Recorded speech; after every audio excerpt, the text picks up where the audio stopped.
Alhamdulillah. Alhamdulillahilladzi khalaqal insana fi ahsani taqwim wa amarna bittaqwa wal khuluqil karim. Wa ashhadu an la ilaha illallah wahdahu la syarika lah. Wa ashhadu anna sayyidana Muhammadan abduhu wa rasuluh. Allahumma salli wa sallim ala sayyidina Muhammad wa ala alihi wa sahbihi ajma'in. Amma ba'du.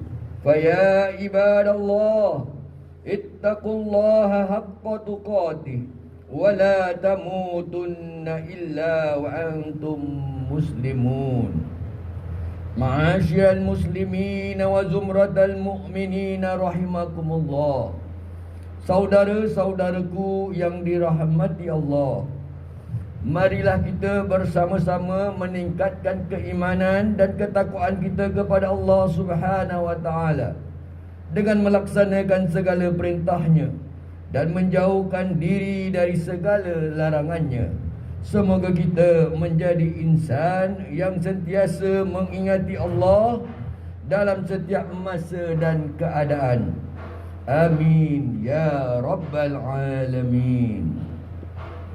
Saudara-saudaraku yang dirahmati Allah, Allah Subhanahu wa taala tidak akan membiarkan seseorang hamba-Nya itu bersendirian selagi mana seseorang hamba-Nya itu berusaha untuk mendekatinya. Dari itu, marilah kita sama-sama menghayati sebuah hadis qudsi yang bermaksud, baginda Nabi SAW telah bersabda bahawa Allah Subhanahu wa taala berfirman, "Jika hamba-Ku mendekatiku sejengkal, Aku akan mendekatinya sehasta.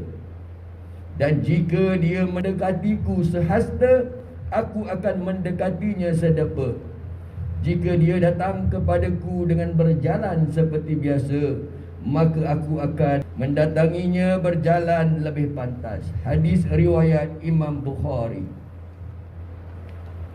Perhatikanlah betapa luasnya kurniaan rahmat dan bantuan Allah Subhanahu wa taala bagi hamba-Nya yang berusaha untuk menghambakan diri kepadanya. Inilah sifat yang sewajarnya diterapkan oleh setiap Muslim, iaitu Allah Subhanahu wa taala sentiasa berada di mindanya dan diiringi dengan usaha untuk bertakwa kepada Allah Subhanahu wa taala, sama ada dalam keadaan senang maupun susah. Saudara-saudaraku yang dirahmati Allah, kita sebagai insan serba kekurangan, maka ia merupakan lumrah kehidupan untuk kita mendapatkan bantuan orang lain bagi mencapai sesuatu hajat atau melakukan sesuatu pekerjaan. Kadang-kala disebabkan terlalu memberikan tumpuan kepada pertolongan manusia, kita terlupa untuk mendekatkan diri kita kepada Allah Subhanahu wa taala. Dan kadang-kala tumpuan yang kita hajatkan, kita terlupa pada hakikatnya hajat tersebut merupakan kurniaan dari Allah Subhanahu wa taala di atas keizinannya. Saudara-saudaraku yang dirahmati Allah, keadaan kita yang kelihatan berjauhan dari Allah Subhanahu wa taala kadang-kala berkaitan dengan gaya kehidupan seharian kita. Kita mungkin sibuk menguruskan tugas seharian, menjalankan tanggungjawab dan sebagainya.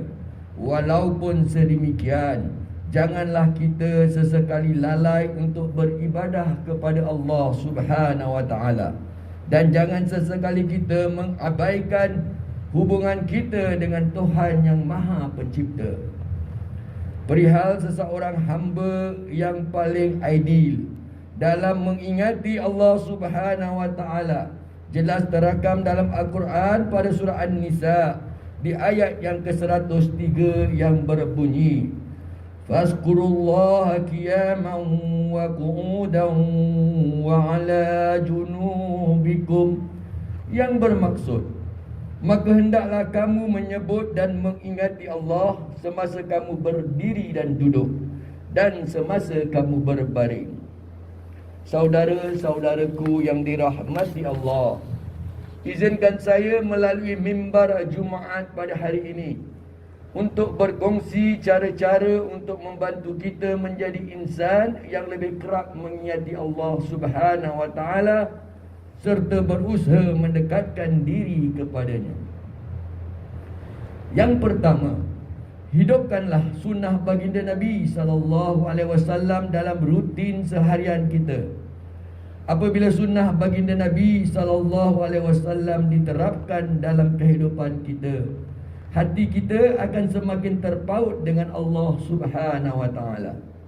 Firman-Nya dalam surah Ali Imran pada ayat yang ke-31 yang berbunyi, Qul in kuntum tuhibbunallah fattabi'uni yuhibbukumullah wa yaghfir lakum dhunubakum wallahu ghafurur rahim. Yang bermaksud, katakanlah wahai Muhammad, jika benar kamu mengasihi Allah, maka ikutilah aku. Nescaya Allah mengasihi kamu serta mengampunkan dosa-dosa kamu. Dan ingatlah, Allah Maha Pengampun lagi Maha Mengasihani. Ma'asyiral muslimin wa zumratal mu'minin rahimakumullah.